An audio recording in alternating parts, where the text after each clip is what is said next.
अस्सलाम वालेकुम नाज़रीन, प्रोग्राम दी न्यूज़ रिव्यू में भली कार मां सनाउल्ला हाशमानी अवां ख़िदमत में हाज़िर आहियां। नाज़रीन, अॼु हिकु ऑडिट रिपोर्ट साम्हूं आई आहे जेके ॾिसी करे हैरत बि करे सघिजे थी ऐं यकीनन मूंखे ताजुब थियो आहे। HEC परॾेही स्कॉलरशिप प्रोग्राम में बेज़ाब्तियूं साम्हूं आयूं आहिनि।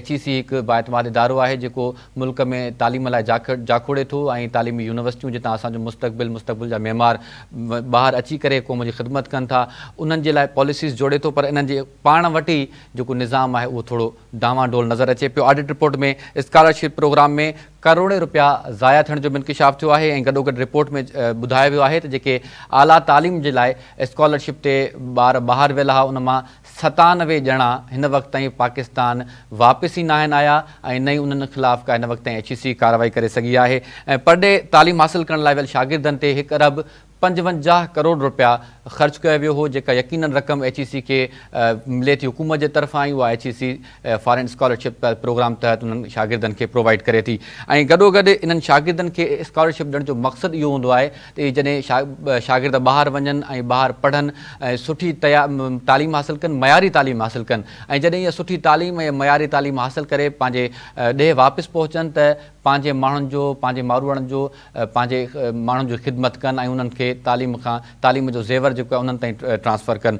अॼु जेकी ही सूरत हाल नज़र आई आहे, पाण इन ते बि ॻाल्हि ॿोल कंदासीं ऐं गॾोगॾु अॼु जे प्रोग्राम में पाण डिस्कस कंदासीं त सिंध जा नौजवान परॾे में तालीम कहिड़ी रीति हासिलु करे सघनि था, उन जा कहिड़ा कहिड़ा तरीक़ेकार मौजूदु आहिनि, कहिड़नि मुल्कनि में तालीम मुफ़्त ॾिनी वञे थी, कहिड़ा कहिड़ा मुल्क स्कॉलरशिप ते ॾियनि था, कहिड़ा हाफ़ स्कॉलरशिप ते ॾियनि था। गॾोगॾु प्रोग्राम में अॼु इहो बि डिस्कस कंदासीं त जेको पाकिस्तान जो मौजूदा तालीमी निज़ाम आहे उहो कहिड़ी रीति हले थो ऐं इंटरनेशनल तालीमी स्टैंडर्ड्स कहिड़ा आहिनि ऐं पाकिस्तान जूं यूनिवर्सिटियूं कहिड़ा सबब आहिनि जो इंटरनेशनल रैंकिंग्स खां ॿाहिरि आहिनि। हिन ते ॻाल्हि ॿोल करण जे लाइ मूंखे स्टूडियो में जॉइन कयो आहे डॉक्टर यार मोहम्मद मुग़ल आहिनि, पाण एसोसिएट प्रोफेसर आहिनि यूनिवर्सिटी ऑफ हार्टफोर्ड शायर में ऐं लंडन जी यूनिवर्सिटी आहे, ऐं गॾोगॾु उन्हनि मास्टर्स कई आहे सिडनी मां, पाण परॾे में आला तालीम हासिलु करे चुका आहिनि, हाणे उते ॿारनि खे परॾे में तालीम बि ॾियनि था। गॾोगॾु जेकी HEC जी रिपोर्ट आहे उन ते तफ़सील मालूम करण जे लाइ असां सां शबीर लाशारी बि लाइन ते मौजूदु आहिनि ऐं मौक़ुफ़ मालूम करण जे लाइ असां सां HEC जा चेयरमैन डॉक्टर मुख़्तार बि लाइन ते मौजूदु आहिनि।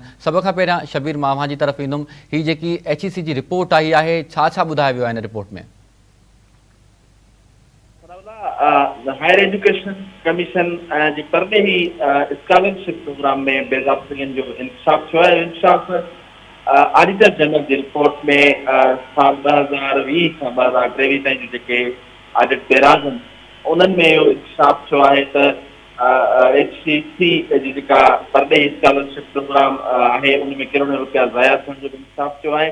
रिपोर्ट में ॼाणायो वियो आहे त आला तालीम हासिलु करण लाइ परॾे ॾांहुं मोकिलियल 97 जेके शागिर्द आहिनि उहे बि वापसि न मोटिया आहिनि। स्कॉलरशिप प्रोग्राम तहत अमेरिका, बर्तानिया, कैनेडा ऐं ऑस्ट्रेलिया जेके शागिर्द विया हुआ उहे वापसि ई न मोटिया ऐं उन्हनि शागिर्दनि जो जेको अंग आहे उहो 97 ॿुधाए पियो वञे। ऑडिट रिपोर्ट में ॼाणायो वियो आहे त परॾे मां आला तालीम हासिलु करण लाइ वियल शागिर्दनि ते 1 अरब 55 करोड़ रुपया ख़र्च थिया आहिनि। स्कॉलर ते वियल शागिर्दनि खे वापसि अची मुल्क जे मुख़्तलिफ़ यूनिवर्सिटीज़ में ख़िदमतूं सरअंजाम ॾियणियूं हुयूं ऐं कानून मूजिबि जेको आहे उतां जेका आला तालीम हासिलु करे ईंदड़ जेके शागिर्द आहिनि उन्हनि खे हिननि यूनिवर्सिटियुनि में ख़िदमतूं सरअंजाम ॾियणियूं हुयूं, पर जन शागिर्दनि ठाह जी भनकड़ी कई।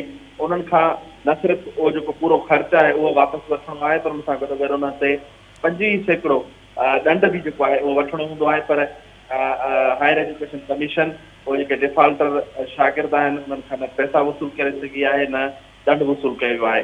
ऑडिट रिपोर्ट में इहो ॼाणायो वियो आहे त हायर एजुकेशन कमीशन जो नेशनल कॉलेज लाहौर जो बिना ज़मानत जे 4 करोड़ 52 लख रुपयनि जो स्कॉलरशिप वारो प्रोग्राम बि गैर कानूनी आहे ऐं उनखां अलावा वफ़ाक़ी उर्दू यूनिवर्सिटी कराची ज़रूरतमंद शागिर्दनि लाइ जेके उनखे 4 करोड़ रुपया मिलिया उन्हनि मामूल जे ख़र्चनि में ख़र्च करे छॾिया ऐं वफ़ाक़ी उर्दू यूनिवर्सिटी पारां ख़र्च कयल रक़म जो रिकॉर्ड बि हिन वक़्त ताईं पेश न कयो आहे। मजमूई तौर ते इहो चई सघिजे थो त ऑडिटर जनरल जेके हिन पंहिंजी रिपोर्ट में इंकशाफ कया आहिनि उनजो तमामु वॾो इंकशाफ आहे त परॾे स्कॉलरशिप ते मोकिलियल 97 शागिर्द जेके मुख़्तलिफ़ यूरोपी मुल्कनि में, अमेरिका ऐं बर्तानिया में मोकिलिया विया आला तालीम हासिलु करण लाइ, उहे उते विया त वरी वापसि ई न थिया आहिनि ऐं कानून मूजिबि जेको शागिर्द वापसि न थींदो उन खां न रुॻो उहो ख़र्च वापसि नथो ईंदो पर उनजे मथां 25% दंड बि लॻंदो, उहो बि मूंखां वसूल करिणो आहे, पर हायर एजुकेशन कमीशन उन्हनि खां पैसा वठण में नाकाम थियो आहे। जी अच्छा शबीर, इहो बि ॿुधाए थो त छा ख़बर पइजी सघी आहे त इहे जेके शागिर्द हिन वक़्त ताईं ॾे वापसि न आहिनि आया उनजो तालुक़ु किथां आहे, या वरी HEC इन्हनि शागिर्दनि खे ॾे आणण लाइ का कार्रवाई कई आहे, का उन्हनि एफर्ट्स वरिता आहिनि इन हवाले सां? इन बाबति जेके तफ़सील आहिनि उहो त HEC चेयरमैन साहब बि ॿुधाए सघे थो, पर ही हायर एजुकेशन कमीशन सॼे मुल्क मां शागिर्द जेके आहिनि उहे मोकिलींदा आहिनि इन स्कॉलरशिप ते, जंहिंमें सिंध, पंजाब, बलोचिस्तान ऐं KP, गिलगित समेत शागिर्द जेके आहिनि सॼे मुल्क जा वेंदा आहिनि। स्कॉलरशिप प्रोग्राम हूंदो आहे, उहो हायर एजुकेशन कमीशन उन ते पैसा ख़र्च कंदी आहे उन शागिर्दनि ते। यकीनन ई वफ़ाक़ी सरकार जो पैसो हूंदो आहे। 97 शागिर्दनि जो वॾो अंग आहे जेके अमेरिका, बर्तानिया, कैनेडा, ऑस्ट्रेलिया विया त उहे वापसि ई न मोटिया, ऐं ठाह मूजिबि ऑडिट रिपोर्ट में इहो ॼाणायो वियो आहे त जेके शागिर्द वापसि न थींदा उन्हनि खां उहो ख़र्च जा पैसा वापसि वठणा आहिनि, ऐं उनखां अलावा उन ते 25% दंड बि लाॻू आहे, उहो बि वापसि वठणो आहे, पर हायर एजुकेशन कमीशन उहे पैसा वठण में बि नाकाम वई आहे।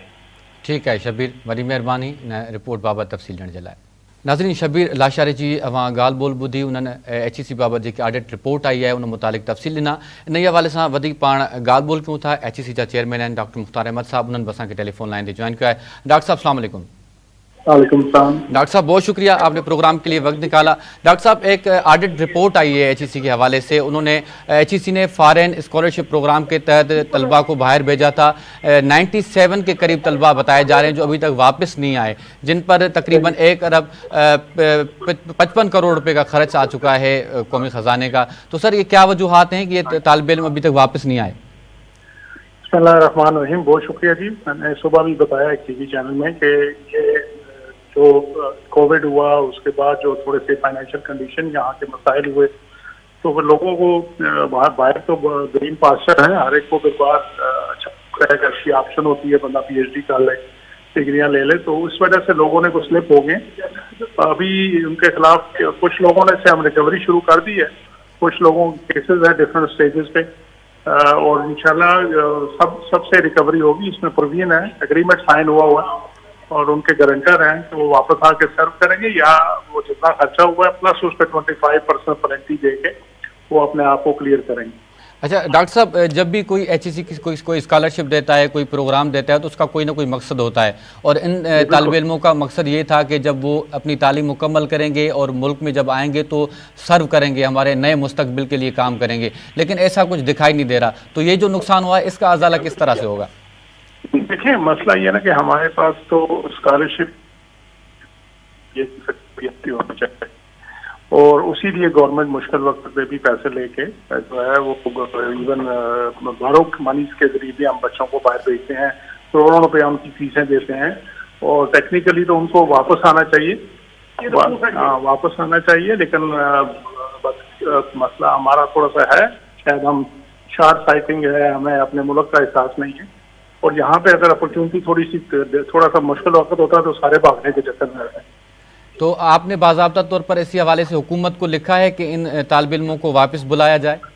नहीं, वापस हम खुद बुलाएंगे। हमने उन गवर्नमेंटों को लिखा है जहाँ पे वो गए हैं, मुस्लिम मुल्कों में उनकी गवर्नमेंटों को लिखा है, जहाँ पे वो पढ़ रहे थे उनको बताया है, उनकी जो बॉर्डर सिक्योरिटी कंपनी है उनको बताया है, और उसके अलावा यहाँ पे तो उनको उनके गारंटर को हमने नोटिस दिए, और उसके बाद आप उनकी प्रोसीडिंग हो रही है मुख्तलिफ कोर्ट्स में, और जैसे जैसे क्लियर होता है रिकवरी हो गई।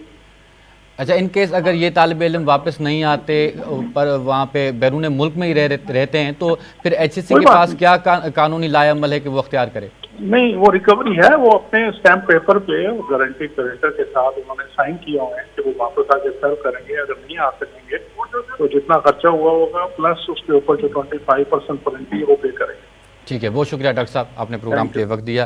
नाज़रीन, HEC चेयरमैन डॉक्टर मुख्तार जी अवां ॻाल्हि ॿोल ॿुधी। तालीमी माहिर डॉक्टर यार मोहम्मद साहब बि असांखे स्टूडियो में सां मौजूदु आहिनि, ऐं उन्हनि खां बि इन ते राय ज़रूरु वठंदासीं। डॉक्टर साहब, अवां छा राय ॾींदो? ही जेकी ऑडिटर जनरल जी रिपोर्ट आई आहे, 97 शागिर्द वापसि न आया, अवां बि स्कॉलरशिप ते ॿाहिरि विया, अवां बि तालीम हासिलु कई, लेकिन अवां बि वापसि बि आया ऐं माण्हू पंहिंजे हिते अची करे नौजवाननि जी ख़िदमत बि कई, मुल्क जी ख़िदमत बि कई, लेकिन ही नौजवान वापसि न आया। बिल्कुलु तमामु घणी महिरबानी मुंहिंजे ओपिनियन जे लाइ, पर मां ज़रूरु इहो चवंदुमि त जंहिं स्टूडेंट खे स्कॉलरशिप मिली आहे तो उहे ज़रूरु वापसि अचनि, पंहिंजी स्टडीज़ पूरी करे ऐं पोइ अची करे कंट्री में सर्व करनि, जेतिरो बि उन्हनि जूं कंडीशन्स आहिनि उन्हनि खे फिल करनि ऐं पंहिंजे मतिलबु मुल्क लाइ सर्व करनि ऐं उहो उन सां काफ़ी बहितरी थींदी, छो जो नवां नवां हू आइडियाज़ खणी ईंदा ऐं उहो जेके ऑलरेडी असांजा हिन यूनिवर्सिटीज़ में असांजा फैकल्टी आहे जिन सां उहे कोलैबोरेशन कंदा त मे बि हिकिड़ो सुठो रिसर्च इन्वायरमेंट डेवलप थिए उन्हनि जे अचण सां। नाज़रीन, डॉक्टर यार मोहम्मद साहब जो अवां मौक़िफ़ ॿुधो। डॉक्टर साहब आपका बहुत शुक्रिया, शबीर अवां जी वॾी महिरबानी, अवां प्रोग्राम में वक़्तु ॾिनो।